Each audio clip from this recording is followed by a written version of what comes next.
My entitled brother and father took my car, drained my bank account, and went on a week-long trip without even asking. Meanwhile, I worked 3 jobs to support their lifestyle after my mom passed away. So, I took everything and moved out. And now, they're begging me to return because they're broke and have no money left. I am the oldest sibling in my family, and I have a younger brother named Samuel. Being the older one, I am the one who has financially supported my family for years after my mom's passing. For context, 4 years ago, Mom passed away in a hit-and-run accident. When the ambulance finally arrived, it was already too late for her, and she was declared dead at the scene. To make things worse, the person responsible for killing her was never caught, leaving us all with both a profound sense of grief and a frustration that justice was never served. Since Mom was the only earning member of the family at the time, after her loss, we struggled to keep things afloat.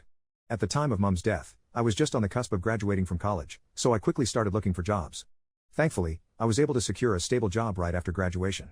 My dad, having never worked outside the home before, struggled immensely to find a job, especially while grieving, so I assured him that I would take care of things.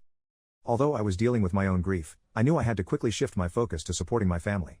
So, this is how all the responsibilities of the house fell on my shoulders from a very young age. At first, my salary was more than enough to support myself, my dad, and my brother. But as their expenses grew over time, I began to realize that covering household costs, supporting Samuel, and helping my dad would take more than just a regular 9-to-5 job. I've even worked overtime at my workplace, as well as taken up additional part-time jobs, just to earn a bit more to ease our family's financial strain. There is not a single day that I have rested properly or taken a leave from work, as I cannot afford to do that. As a result, there have been days when I've felt utterly exhausted, but the thought of my family depending on me keeps me going. It's been challenging, and at times I wonder how long I can keep up this pace. But knowing that I'm providing for my family in the absence of my mother became both a motivation and a duty over time. However, my youngest brother is my complete opposite and does nothing to contribute around the house. Samuel is a spiritual teacher, a career that, while meaningful in its own way, doesn't bring any substantial income or financial relief for our family. I want to make it clear that I respect his passion and his commitment to what he does, but the reality is that his work isn't enough to contribute to our financial needs. He doesn't have many clients, and the ones he does have pay him very little. I have tried to talk to him about it to change his career path, but he claims that being a spiritual teacher is his calling. Meanwhile, he continues to demand money from me whenever he needs it. This difference in perspectives and responsibilities has led to frequent arguments between us. I didn't mind helping out my brother when he was young, but now that he is older and an adult, I needed him to step up and at least use whatever money I was giving him for a better purpose. For example, Samuel insists on buying only high-end organic foods, choosing to shop exclusively at an expensive organic store where prices are nearly double what they would be at a regular grocery store. And while I believe in healthy living, I don't think it's reasonable for him to make these choices at my expense, especially when he could choose more affordable options that wouldn't hurt my wallet as much. In addition to this, Samuel is also adamant about going for regular grooming treatments, getting manicures almost every other week, for instance. He'll even demand that I send him £300 for these services or more, sometimes including hair treatments as well. Whenever I try to put my foot down and say I can't keep funding his lifestyle, Samuel argues that as his older brother, I should help him out as much as I can instead of trying to control him. If I continue to not give him any money, he would then take his anger out on Dad. He will yell and complain to Dad about me, and sometimes even steal whatever money I give Dad from his wallet. This then puts Dad in a difficult position, often leaving him without enough funds to buy whatever he requires. Dad then has to come to me to ask for more money. Ultimately, everyone's burden falls on my shoulders. Our dad, who sees the situation from both sides, has tried to talk to Samuel on numerous occasions. He has gently suggested to Samuel to find a steady job, or at least make some effort to contribute financially, even part-time if he wants to continue his spiritual practice. But despite these conversations, Samuel hasn't shown any willingness to change or adjust his approach. His insistence on living a lifestyle that doesn't align with our family's reality has only made the strain in our family more pronounced, leaving me carrying this burden largely on my own. Now, coming to the recent incident and why I am on Reddit today, Samuel had been dating this girl who, from what I could tell, was never the most reliable or trustworthy person. She basically liked stringing my brother along, but never really publicly accepted him as her boyfriend. She also regularly hung out with a lot of other males behind Samuel's back. Eventually, my brother caught her red-handed with one of her so-called friends. When he confronted her, she argued that she had done nothing wrong and refused to apologize. As a result, their argument became intense, and before long, things got physical. Samuel, feeling deeply hurt and betrayed, ended up punching her in the face and even threw several of her items around the room. He threatened to harm her further and any other guy she was involved with. Things spiraled out of control to the point that the neighbors heard the commotion and called the police. When the officers arrived, they saw that Samuel had been the one who'd lashed out physically. And because of the damage he'd caused in his physical assault on her, he was arrested. Luckily, the girl agreed not to press any charges, and since this was his first offense, the officers agreed to let him go with a warning. I thought that going through something so dramatic might at least lead him to reflect on his actions and maybe change for the better. However, rather than expressing any remorse or acknowledging the trouble he'd put everyone through, Samuel remained entirely unapologetic. In fact, he was adamant that he'd done the right thing. He openly declared that he had no regrets about how he'd handled the situation, seeing his actions as justified under the circumstances. Ever since his breakup, Samuel has done little but sulk around the house, using the breakup as an excuse to avoid any sort of responsibility. Rather than stepping up or trying to move forward, he has slipped deeper into a reckless lifestyle. Most days, he goes out with his friends to various pubs, coming back late at night completely drunk, and, more often than not, he brings strangers home with him. I've tried speaking with him, hoping that a conversation might help him see the harm he's doing to himself and the chaos he's bringing into our lives. But he simply doesn't listen, brushing off my concerns as if I'm the one overreacting. This week, my dad pulled me aside to talk about Samuel. My brother was out at the time, so Dad and I could talk freely about him. Dad started to tell me how he was starting to get genuinely concerned about Samuel, sharing that he'd recently discovered Samuel has been using drugs. This was a surprise since I thought my brother only ever got drunk or smoked weed. Knowing that he had now started to use drugs was scary. It also made sense why my brother had been asking me for more and more money every week. Dad continued to express that Samuel's self-destructive behavior might spiral even further out of control and felt that we needed to step up and intervene before things got any worse for him. I agreed and suggested that maybe it was time to get Samuel some professional help. Perhaps we could look into rehab, a counselor, or even therapy, someone who might be able to reach him in ways we clearly haven't been able to. After all, no amount of talking seems to be making any difference, and every attempt we've made to reach him so far has ended up in arguments or dismissive responses.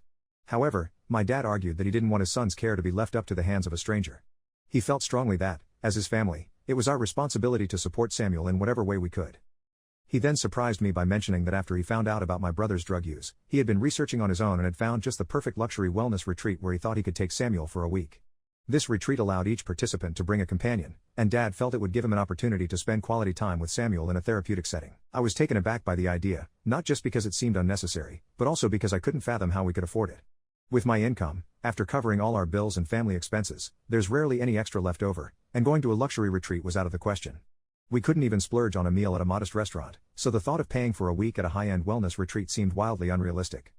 When I questioned how we could possibly fund this, Dad gently reminded me that he knew I'd been saving up to buy a used car for months.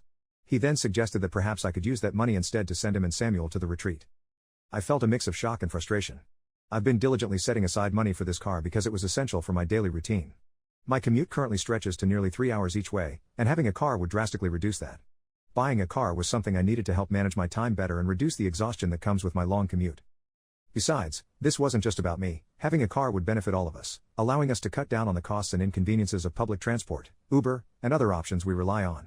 I explained this to my dad, pointing out that this car was an investment in our future stability and would ultimately help our family as well. So, I told him that I wasn't going to give up my hard-earned savings for my brother.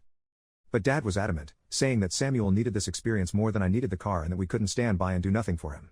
He expressed his deep fear of losing another loved one, especially after Mom's passing, and was convinced that a retreat could be transformative for Samuel. I pointed out to my dad that a more reasonable alternative would be to find a counselor or therapist locally, one who could work with Samuel regularly to address his emotional and mental health.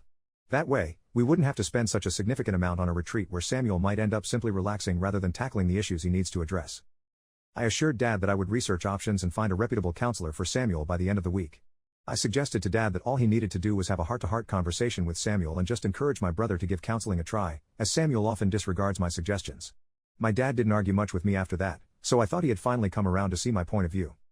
So, you can imagine my utter shock and anger when I came home last night, exhausted from work, only to find the house eerily empty. Usually, when I walk in, Dad is either watching TV or reading one of his books. I called out for both Samuel and Dad, hoping they'd pop up from somewhere, but the house was empty. No response, no sign of anyone. I thought maybe they were out buying groceries or something. I walked into the kitchen and noticed a note taped to the refrigerator, written in my dad's familiar handwriting. I pulled it off the fridge and read the message from him. Sorry we couldn't wait for you. Samuel and I are on our way to the luxury retreat. I know you'll be upset, but honestly, money can always be earned back, but your brother's mental health comes first. We'll see you in a week. I stood there, staring at the note, unable to fully process what I was reading. Overwhelmed with anxiety and disbelief, I ran to my computer and logged into my bank account. Dad had access to my bank account, and as I looked at my balance, a feeling of shock washed over me. Dad had withdrawn all the savings I had. Every pound I had carefully put aside for months was completely drained. The fact that my own father could do something so vile to me left me feeling both betrayed and helpless. I couldn't hold back the tears. I just sat there, staring at the screen, sobbing in disbelief and frustration. How could he take the money I had worked so hard to save, money that was supposed to help me make my life easier, and use it to fund a luxury retreat with my ungrateful brother? All I could see was that simple note on the fridge, saying, money can always be earned back. How could he say that? Especially when I was the only one actually earning anything around the house. Dad didn't work, Samuel didn't contribute, I was the one sacrificing my time, my energy, and my future, all to keep us afloat. And now, after everything, they'd taken my hard-earned money for a getaway I never agreed to, leaving me to bear the full weight of responsibility. Since then, I've left Dad several angry voicemails, trying to make him understand just how deeply he hurt me. But he hasn't answered a single call, choosing instead to ignore my attempts to reach him. He knows I'm upset and yet has decided to avoid confronting the situation. As for Samuel, the only response I've gotten from him was a single, infuriating text, a wink emoji. A wink. No apology, no explanation, just a smug little emoji, as if to say he couldn't care less about the pain I feel. This whole situation has left me feeling betrayed, unsupported, and utterly alone in a family I've done nothing but sacrifice for. I am so angry. Reddit. Ida for being pissed at my dad and brother for doing this to me? Am I overreacting? Update 1. Thank you to everyone for your comments. It has really made me think. I completely agree, my dad and brother have been taking advantage of my willingness to step up. Please let me explain. When Mum passed away, I was devastated. In that grief, I felt this immense responsibility to take care of our family. I was the only one who had a job.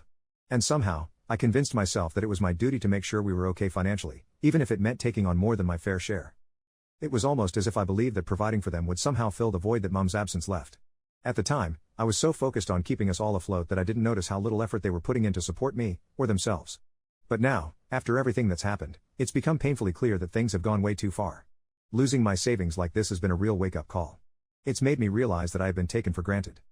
Dad and Samuel seem to assume I'll always be there to pick up the pieces, but what about my own life? I'm working myself to the bone while they continue to live without contributing financially or even showing gratitude for my sacrifices. To everyone telling me to report my dad to the police, I don't want to do that. As much as I am angry and disappointed in him, I don't want him to end up in jail. Instead, I've decided to give him an even harsher consequence by moving out of the house. I could have done this years ago. I stayed with Dad and Samuel all these years because I felt they needed me. If I weren't shouldering the burden of their expenses, I could actually have a stable, financially secure life. I could use my money to live comfortably, maybe even invest in things I enjoy or build a future for myself. It's hard to admit, but I'm starting to realize that my loyalty to my family has cost me my own happiness. I have a lot to think about for tonight. Update 2. It's been a week since my last update. Thanks to all of your strong suggestions and support. The first thing I did was begin packing up my things from around the house. I made a point of gathering everything I had bought over the years, kitchen appliances, dishes, home decor, and the countless other items that I had purchased to make our home functional and comfortable. I then reached out to a close friend, who graciously offered to let me stay with him temporarily while I searched for an apartment of my own. I made sure to leave long before Dad and Samuel returned, leaving not a single note or explanation behind. I knew any conversation about my departure would fall on deaf ears, and I wanted them to truly feel the weight of my absence without any warning.